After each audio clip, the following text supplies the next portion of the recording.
નમસ્કાર દર્શક મિત્રો, રિયલ સમાચારમાં આપનું હાર્દિક સ્વાગત છે। સમાચારોની શરૂઆત કરતા પહેલા એક નજર કરીએ આજના મુખ્ય સમાચારો પર।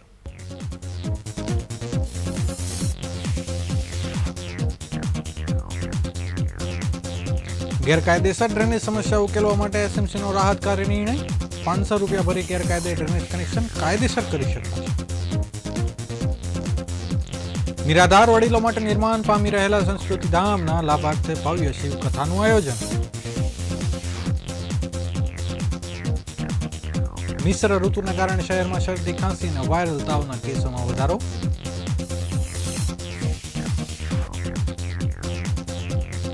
પાંડેસરા વિસ્તારમાં કચરાના ઢગલામાં કોઈ અજાણ્યા શખ્સ દ્વારા 500 રૂપિયાની નોટો લગાવવામાં આવી।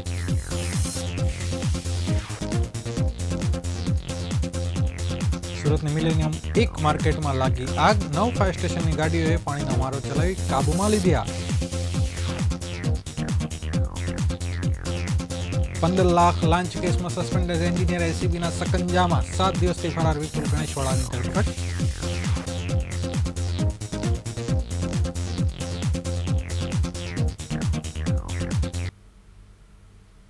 સમાચાર વિગતવાર જોઈએ।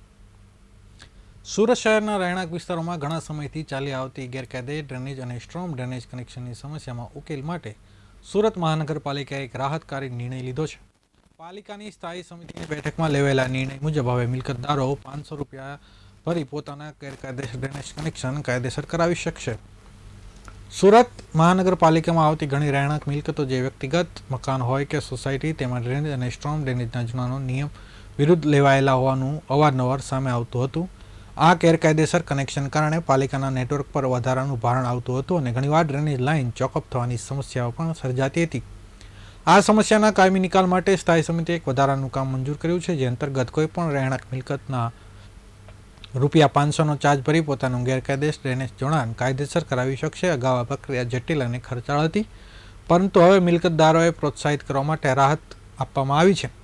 પાલિકા દ્વારા આ યોજનાનો લાભ લેવા માટે ચોક્કસ સમયગાળો નક્કી કરવામાં આવ્યો છે, જે મિલકતદારોની મિલકત 31 ડિસેમ્બર 2025 સુધી આકારણી એટલે કે દફતરે નોંધાયેલી છે તેઓ જ આ યોજનાનો લાભ લઈ શકશે। મિલકતદારોએ 31 ડિસેમ્બર 2026 સુધીમાં આ માટે અરજી કરવાની રહેશે। આ નિર્ણયથી પાલિકા પાસે વાસ્તવિક કનેક્શનનો સાચો ડેટા ઉપલબ્ધ થશે, જેના આધારે ભવિષ્યમાં ડ્રેનેજ અને સ્ટ્રોમ ડ્રેન નેટવર્કનું વધુ સારું આયોજન કરી શકાશે। સાથે જ મિલકતદારોને દંડનીય કાર્યોમાંથી પણ મુક્તિ મળશે અને તેઓ કાયદેસર રીતે સેવાનો લાભ લઈ શકશે।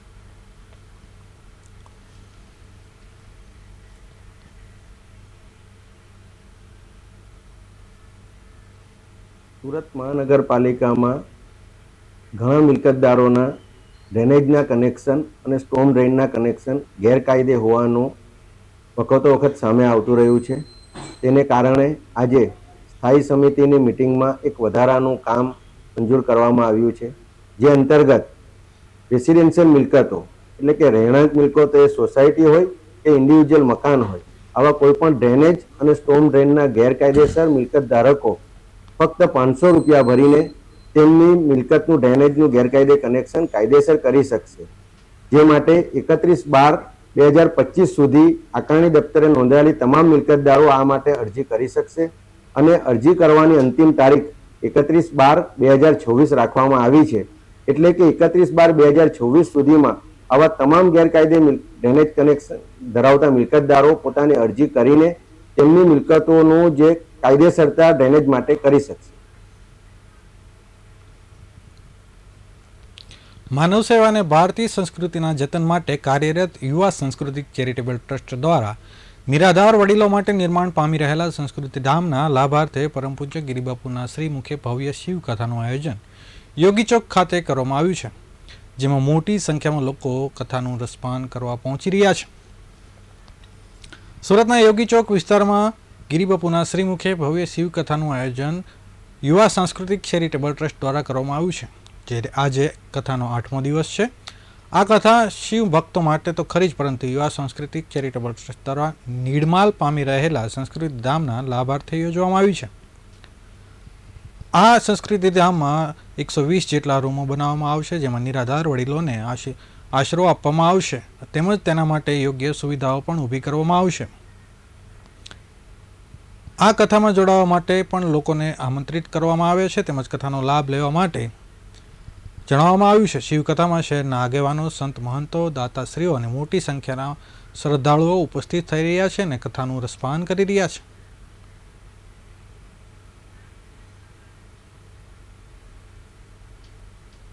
નમસ્કાર, જય મહાદેવ. યુવા સંસ્કૃતિ ચેરિટેબલ ટ્રસ્ટથી હું અંકિત બુટાણી. તોરણ પારડી ગાય પગલા મંદિરની બાજુમાં 5 વીઘામાં યુવા સંસ્કૃતિ ચેરિટેબલ ટ્રસ્ટ દ્વારા સંસ્કૃતિ ધામનું નિર્માણ થવા જઈ રહ્યું છે. આ જગ્યા રખાઈ ગઈ, સંસ્થાના નામનો દસ્તાવેજ થયો, ગૌશાળાનો ડોમની કામગીરી પણ પૂર્ણ થઈ. 5 જેટલી રૂમોનું કામ પણ હાલમાં ચાલુ છે. આ જગ્યા ઉપર નિરાધાર વૃદ્ધ માવતરો માટે કે જે વડીલોને સંતાનો નથી, આ વડીલોનું ગઢપણ કેવું હોય, એટલે એવો વિચાર આવ્યો કે ચાલો ને કોઈ વડીલોની આંખના ચશ્મા બનીએ, કોઈ વડીલોની લાકડીનો ટેકો બનીએ. બસ આવા જ શુદ્ધ હેતુથી યુવા સંસ્કૃતિ પરિવારના 400 જેટલા યુવાનો દ્વારા આ સંસ્કૃતિ ધામની અંદર માવતર ભવન બને, અતિથિ ભવન બને, ગૌશાળા બને, યજ્ઞશાળા બને, સત્સંગ ભવન બને, રામજી મંદિર બને, ભોજનાલય બને. બસ આવા હેતુથી સંસ્કૃતિ ધામ નિર્માણ થઈ રહ્યું છે. અને આ સંસ્કૃતિ ધામ નિર્માણ હેતુથી આ શિવ કથાનું આયોજન સુરતના યોગી ચોક ગ્રાઉન્ડ ખાતે થઈ રહ્યું છે. અને આની અંદર અનેક નામી અનામી દાતાશ્રીઓનો અમને સાથ, સહકાર અને સહયોગ મળ્યો છે. અને ખાસ સુરત શહેરની જનતાને વિનંતી કરવી છે કે આવો આપણે બધા જ ફૂલ નહીં તો ફૂલની પાખડી થકી આ સંસ્કૃતિ ધામનું નિર્માણ કરીએ. કોઈ વડીલો માટે આંગળી ચિંધ્યાનું પુણ્ય લઈએ અને વડીલોની સાચી જીવનને આપણે સાર્થક કરીએ. કોઈ વડીલો પાછળની જિંદગી કાપે છે એવી રીતે નહીં, પણ પાછળની જિંદગી વડીલો માણી શકે, હસી ખુશીથી રહી શકે, એમના આશીર્વાદ આપણે પ્રાપ્ત કરી શકીએ, એવું સંસ્કૃતિનું જતન થાય એવું કાર્ય. નમસ્કાર. સુરત શહેરમાં હાલ મિશ્ર ઋતુનો અનુભવ થઈ રહ્યો છે. વહેલી સવારે ઠંડી અને બપોરના સમયે આકરો તડકો પડવાને કારણે વાતાવરણમાં વાયરસનું પ્રમાણ વધી રહ્યું છે. આ બદલાતા હવામાનની સીધી અસર સુરતીઓના સ્વાસ્થ્ય પર જોવા મળી રહી છે. સુરતની મજુરા ગેટ સ્થિત નવી સિવિલ હોસ્પિટલમાં દરરોજ 300થી વધુ દર્દીઓ શરદી, ખાંસી, તાવની સારવાર કરવા માટે લાંબી લાઈનો લગાવી રહ્યા છે. સુરત સિવિલ હોસ્પિટલના ઓપીડી વિભાગમાંથી મળતી માહિતી મુજબ દરરોજ આશરે 300 જેટલા દર્દીઓ માત્ર શરદી, ઉધરસ અને તાવના લક્ષણો સાથે નોંધાઈ રહ્યા છે. હોસ્પિટલના વેઇટિંગ એરિયામાં દર્દીઓની લાંબી લાઈનો જોવા મળી રહી છે, જેમાં બાળકો, વૃદ્ધોની સંખ્યા સૌથી વધુ છે. સિઝનલ ફ્લૂ અને વાયરલ ઇન્ફેક્શનના કેસોમાં અચાનક આવેલા ઉછાળો આરોગ્ય તંત્ર માટે ચિંતાનો વિષય બન્યો છે. સામાન્ય રીતે ફેબ્રુઆરીના અંતમાં ઉનાળાની શરૂઆત થતી હોય છે. તાપમાનમાં આવતા અચાનક ફેરફારને કારણે માનવ શરીરની રોગપ્રતિકારક શક્તિ નબળી પડે છે, જેમાંથી વાયરસ ઝડપી ફેલાય છે. ડોક્ટરોના જણાવ્યા અનુસાર આ વખતે વાયરલ ઇન્ફેક્શનના લક્ષણો લાંબા સમય સુધી રહે છે. દર્દીઓને 3 થી 5 દિવસ સુધી તીવ્ર તાવ અને ગળામાં દુખાવો રહેવાની ફરિયાદો વધુ જોવા મળી રહી છે. સુરત શહેરમાં વધતા જતા કેસોને ધ્યાનમાં રાખીને સિવિલ હોસ્પિટલના નિષ્ણાત તબીબોએ નાગરિકોને કેટલીક મહત્વની સૂચનાઓ પણ આપી છે. જેમાં બપોરની ગરમીમાં લોકો શેરડીના રસ, ઠંડા પીણા કે ગોળાનું સેવન કરે છે. ડોક્ટરના મતે બહારનો બરફ અને અતિશય ઠંડા પીણા ગળાના ઇન્ફેક્શનનું મુખ્ય કારણ બને છે. લારી ગલ્લા પર વેચાતા ખુલ્લા ખાદ્ય પદાર્થો, વાસી ખોરાકથી દૂર રહેવા જણાવવામાં આવ્યું છે. ઘણીવાર લોકો સામાન્ય શરદી સમજી મેડિકલ સ્ટોરમાંથી પોતાની મેળે દવાઓ લેતા હોય છે, જે પણ જોખમી સાબિત થઈ શકે છે.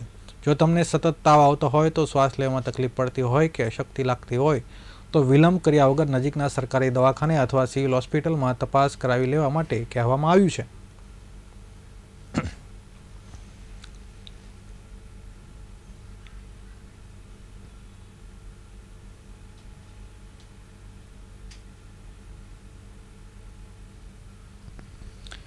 પાંડેસરા વિસ્તારમાં કચરાના ઢગલામાં કોઈ અજાણ્યા શખ્સ દ્વારા ભેદી સંજોગોમાં 500ની નોટો સળગાવવામાં હોવાનું સામે આવ્યું છે. આ ઘટના પોલીસે તપાસ શરૂ કરી છે. પાંડેસરા મારુતિ ઇન્ડસ્ટ્રીયલ એરિયામાં જ્યાં કચરો ઠલાવવામાં આવે છે, ત્યાં સ્થાનિકોએ 500 રૂપિયાની અનેક નોટો સળગેલી હાલતમાં જોઈ હતી. કોઈ અજાણ્યા વ્યક્તિ દ્વારા અંદાજે 1000 જેટલી 500ની નોટો અહીં લાવી સળગાવી દેવામાં આવી હોવાની ચર્ચા છે. રસ્તા પર અર્ધ બળેલી નોટો વેરવિખેર પડેલી જોઈને લોકોમાં ભારે આશ્ચર્ય ફેલાયું હતું. આ જોતજોતામાં વાત વયોયોગ્ય ફેલાઈ ગઈ હતી. પાંડેસરામાં બનેલી આ ઘટનાની જાણ થતાં જ પોલીસ કાફલો ઘટના સ્થળે દોડી ગયો હતો.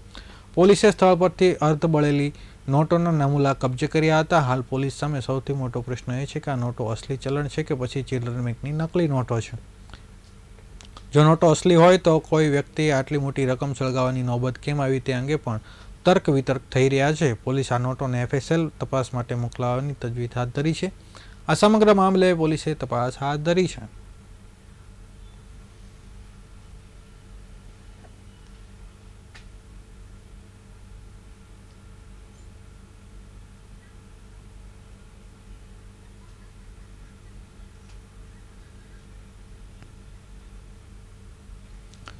સુરતના કમેલા દરવાજા વિસ્તારમાં આવેલી જાણીતી મિલેનિયમ એક ટેક્સટાઇલ માર્કેટમાં આજે સવારે 10:30 વાગ્યે ટોપ ફ્લોર પર આવેલી દુકાનોમાં ભીષણ આગ ફાટી નીકળતા અફરાતફરી મચી જવા પામી છે. અંદાજે 3600 જેટલી દુકાનો ધરાવતી વિશાળ માર્કેટમાં ઉપરના માળે 5 થી 7 દુકાનો આગની લપેટમાં આવી જતા કરોડો રૂપિયાનો કાપડનો જથ્થો બળીને ખાખ થઈ ગયો હતો. ઘટનાની ગંભીરતાને જોતા સુરત ફાયર બ્રિગેડ દ્વારા બ્રિગેડ કોલ જાહેર કરી 10 થી વધુ ફાયર સ્ટેશનની 17 જેટલી ગાડીઓ ઘટના સ્થળે રવાના કરવામાં આવી હતી. ધુમાડાના ગોટાના કારણે વેન્ટિલેશનમાં મુશ્કેલી પડતા ફાયર ફાઇટરોને ભારે જહેમત બાદ આગ પર કાબૂ મેળવ્યો હતો, જેના પગલે હજારો વેપારીએ રાહતનો શ્વાસ લીધો હતો. હાલમાં ફાયર વિભાગ દ્વારા કુલિંગની પ્રક્રિયા હાથ ધરવામાં આવી છે અને આગ લાગવાનું ચોક્કસ કારણ જાણવા માટે તપાસ શરૂ કરાઈ છે.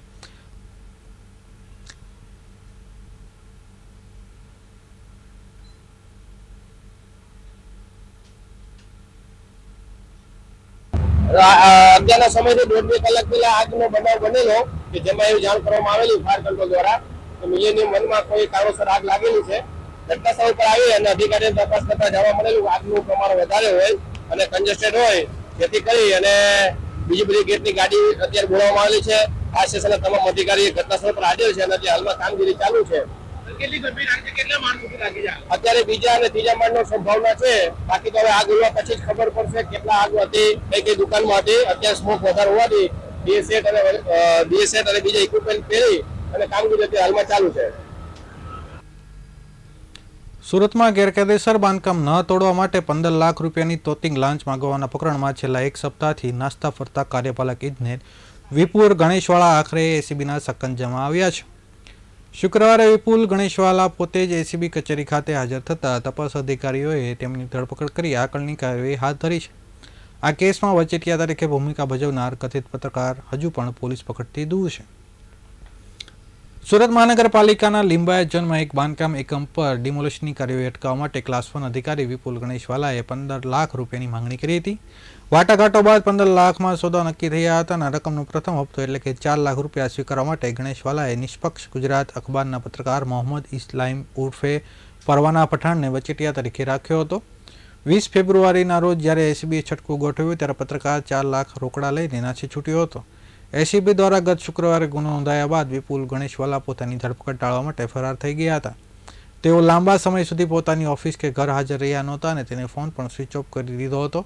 એસીબીની અલગ અલગ ટીમો દ્વારા તેમની શોધખોળ માટે સતત દબાણ બનાવવામાં આવી રહ્યું હતું. આખરે ચારે બાજુથી ઘેરાતા ઇજનેરે આજે તપાસ અધિકારી સમક્ષ હાજર થયો હતો, જ્યાં તેમની ધરપકડ કરી કાયદેસરની કાર્યવાહી કરવામાં આવી છે.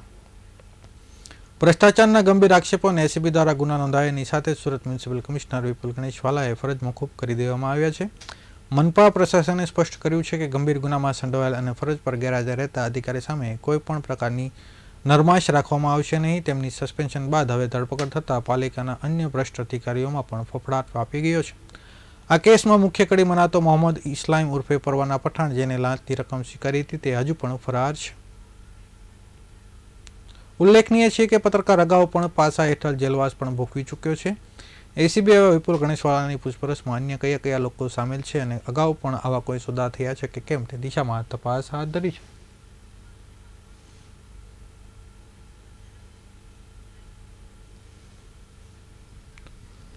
સુરત શહેરના અલગ અલગ વિસ્તારમાંથી અલગ અલગ લોકોના અલગ અલગ બેંકોમાં ખોટા ડોક્યુમેન્ટથી બેંક એકાઉન્ટ ખોલાવી સાયબર ફ્રોડ માટે અજમેર તથા દુબઈ ખાતે મોકલી ગુના આચરતા ઈસમોને સુરત અને અજમેરથી અલથાણ પોલીસે ઝડપી પાડ્યા છે. મળતી માહિતી મુજબ સુરતના અલથાણ પોલીસ મથકમાં એક ફરિયાદીએ ફરિયાદ નોંધાવી હતી કે તેમને બેંક એકાઉન્ટમાં લાખો રૂપિયા બોગસ ટ્રાન્ઝેક્શન થાય છે. જે આધારે અલથાણ પોલીસે ગુનાની તપાસ હાથ ધરી હતી. દરમિયાન અલથાણ પોલીસની ટીમે સુરતના શહેર ખાતે અલગ અલગ માણસો રૂપિયા લાલચ આપી તેમની પાસે અલગ અલગ બેંકોના બેંક એકાઉન્ટ ખોલાવી બેંક એકાઉન્ટમાં કીટો તથા સિમ કાર્ડ અજમેર તથા દુબઈ ખાતે મોકલનાર ભાવિક ઉર્ફે પ્રિન્સ શ્રીવાસ્તવને ઝડપી પાડ્યો હતો. તેને કોર્ટમાં રજૂ કરી 28 ફેબ્રુઆરી સુધી રિમાન્ડ મેળવ્યા હતા. આરોપી રિમાન્ડ દરમિયાન જણાવ્યું હતું કે રવિ ગાબાણી તથા તરુણ રાઠોડ નામના ઈસમોએ અલગ અલગ બેંકમાંથી 10 જેટલા એકાઉન્ટ ખોલાવી બેંક એકાઉન્ટ કીટો જેમાં પાસબુક તથા એટીએમ અને સિમ કાર્ડ ભાવિક શ્રીવાસ્તવને આપતા તે અજમેર ખાતે મોકલ્યા હતા. જેથી રવિ ગાબાણી અને તરુણ રાઠોડને પણ પોલીસે 25 ફેબ્રુઆરીના રોજ ઝડપી પાડ્યા હતા, જેઓ હાલ કોર્ટ કસ્ટડીમાં લાજપોર જેલમાં છે. ભાવિક શ્રીવાસ્તવ બેંક એકાઉન્ટ અને તેની કીટ સિમ કાર્ડ કુરિયર મારફતે અજમેર ખાતે મોકલી બાલકિશન નામના ઈસમને જનાના હોસ્પિટલ પાસે મોકલતો હતો, જેની પોલીસે એક ડમી પાર્સલ બનાવી કુરિયર મારફતે અજમેર મોકલ્યો હતો અને બીજી બાજુ પોલીસને એક ટીમ તૈયાર કરીને અજમેર ખાતે મોકલી હતી, જે અજમેર ખાતે બાલ કિશનને ફોન કરીને પાર્સલ લઈ જવા કહેતા એ કિશન પાર્સલ લેવા આવ્યો હતો. પોલીસે તેની ઝડપી પાડી પૂછપરછ કરતા તેનું નામ સુરેન્દ્ર ઉર્ફે બાલકિશન ઓમપ્રકાશ ગૌડ હોવાનું સામે આવ્યું હતું. પોલીસે વધુ તપાસ કરતા તેઓ ભાડે રાખેલા ઘર પર બીજા ઈસમો ગોવિંદ ઓમનાથ સિદ્ધ મળી આવ્યો હતો અને ઘરે તપાસ કરતા ઘરમાંથી મોટી માત્રામાં ATM card, sim card, bank passbook, chequebook તથા મોબાઈલ મળી આવતા તપાસ માટે સુરત લાવી તેઓની ગુનાહિત ભૂમિકા જણાવતા પોલીસે અટક કરી કાયદેસરની કાર્યવાહી હાથ ધરી છે.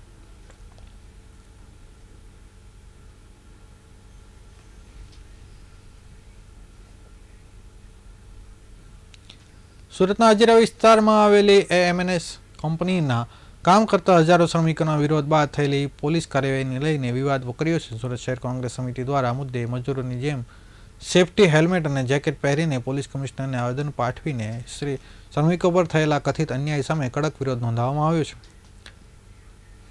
સમયસર પગાર મળતો નથી. શ્રમિકો આવેદનપત્રમાં જણાવ્યું મુજબ કે 26 ફેબ્રુઆરી 2026ના રોજ હજીરા સ્થિત એએમએનએસ અને એલ&ટી જેવી કંપનીઓ કાર્યરત શ્રમિકો પોતાના હક્કો માટે શાંતિપૂર્વક પ્રદર્શન કરી રહ્યા હતા. શ્રમિકોની મુખ્ય ફરિયાદ હતી કે તેમને સમયસર માસિક પગાર મળતો નથી અને તેમના પગારમાંથી ઈએસઆઈસીના નાણાં કાપવામાં આવતા હોવા છતાં માંદગીના સમયે તેમને જરૂરી સારવાર કે દવાની સુવિધા આપવામાં આવતી નથી. શ્રમિકો જ્યારે રોજિંદી હાલાકી અંગે સંચાલકો પાસે રજૂઆત કરવા ગયા ત્યારે શ્રમિકોને વાત સાંભળવાને બદલે તેમને ધમકાવવામાં આવ્યા હોવાનો આક્ષેપ કરવામાં આવ્યો છે. સુરત કોંગ્રેસ શહેર પ્રમુખ વિપુલ ઉદનાવાળાએ આક્ષેપ કર્યો છે કે કંપની સંચાલકો પોલીસ પ્રશાસનનો ઉપયોગ કરીને શાંતિપૂર્વક આંદોલન કરી રહેલા નિર્દોષ શ્રમિકો તેમજ આગેવાનો પર ખોટા ગુનાઓ દાખલ કરાવી તેમની અટકાયત અને ધરપકડ કરાવી છે. આવેદનમાં જણાવ્યું છે કે કંપનીઓ દ્વારા શ્રમિકોનું આર્થિક શોષણ કરવામાં આવી રહ્યું છે અને હવે તેમનો અવાજ દબાવવા માટે પોલીસ કાર્યવાહીનો સહારો લેવામાં આવી રહ્યો છે, જે લોકશાહીના અત્યંત નિંદનીય છે.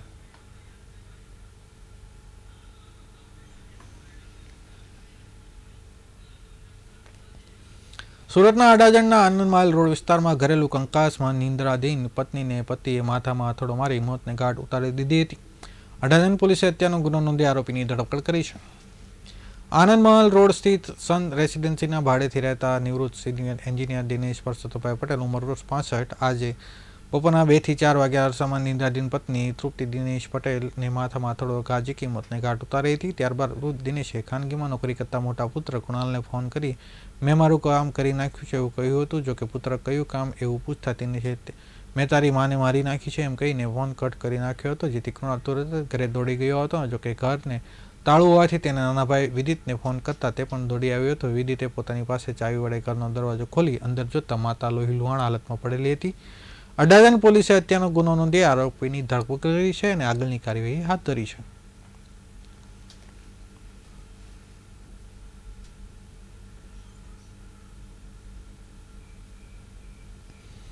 તારીખ 27/2/2026ના રોજ આનંદ મહેલ રોડ અડાજણ ખાતે આવેલ સન રેસિડેન્સીમાં તૃપ્તિબેન પટેલ 54 વર્ષની ઉંમરના છે. તેઓની હત્યાનો બનાવ બનેલ. ઘટનાની જાણ થતાં અડાજણ પોલીસ સ્ટેશનથી પોલીસ કાફલો ઘટના સ્થળે દોડી ગયેલ અને સમગ્ર બાબતની તપાસ કરતા મૃતક તૃપ્તિબેનની હત્યા તેઓના જ પતિ દિનેશભાઈ પટેલ દ્વારા કરેલ હોવાનું પ્રાથમિક તબક્કે જાણવા મળે.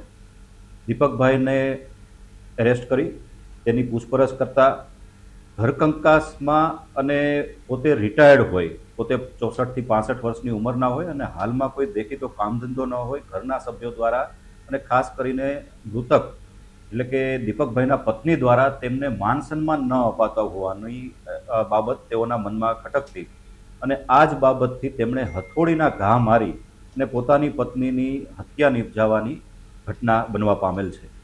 જે મેં વાત કરી એ મૂળ પ્રશ્ન જે છે એ ઘરકંકાસ, નાના નાના ઝઘડાઓ જેમ કે જમવાનું બનાવવાની બાબત તથા જે આરોપી છે દિનેશભાઈ પટેલ તે છેલ્લા 1.5-2 વર્ષથી કોઈ કામ ધંધો કે નોકરી કરતા નહીં અને તેથી તેઓના મનમાં સતત પોતાનું અપમાન થતું હોય અને માન સન્માન પોતાના પરિવારમાં જળવાતું ના હોય તેની એ પ્રકારની ભાવનાથી તે પીડિત હતા અને તેની પત્ની પણ તેમને પૂરું માન સન્માન ના આપતી એ બાબત તેઓને લાગતા અને અવારનવાર ઘર કંકાસના સામાન્ય બાબતોમાં ઝઘડા થતા આ સમગ્ર ઘટના.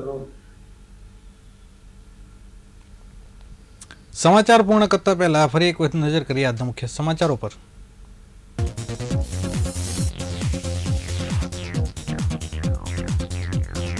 ગેરકાયદેસર ડ્રેનેજ સમસ્યા ઉકેલવા માટે એસએમસીનો રાહતકારી નિર્ણય, 500 રૂપિયા ભરી ગેરકાયદેસર ડ્રેનેજ કનેક્શન કાયદેસર કરી શકાશે. નિરાધાર વડીલો માટે નિર્માણ પામી રહેલા સંસ્કૃત ધામના લાભાર્થે ભવ્ય શિવકથાનું આયોજન.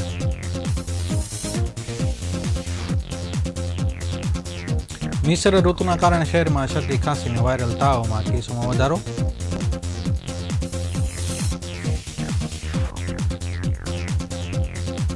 પાણસેડા વિસ્તારમાં કચરાના ઢગલામાં કોઈ અજાણ્યા શખ્સ દ્વારા 500 રૂપિયાની નોટો સળગાવવામાં આવી. સુરતની મિલેનિયમ 1 માર્કેટમાં લાગી આગ, 9 ફાયર સ્ટેશનની ગાડીઓ પાણીનો મારો ચલાવી કાબૂમાં લીધી.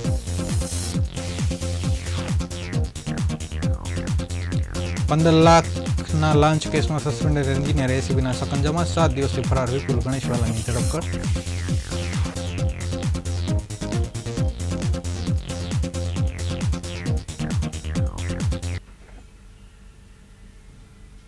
આ હતા અત્યાર સુધીના રિયલ સમાચાર. નવા સમાચારો સાથે ફરીથી મળીશું. ત્યાં સુધી રજા આપશો. નમસ્કાર.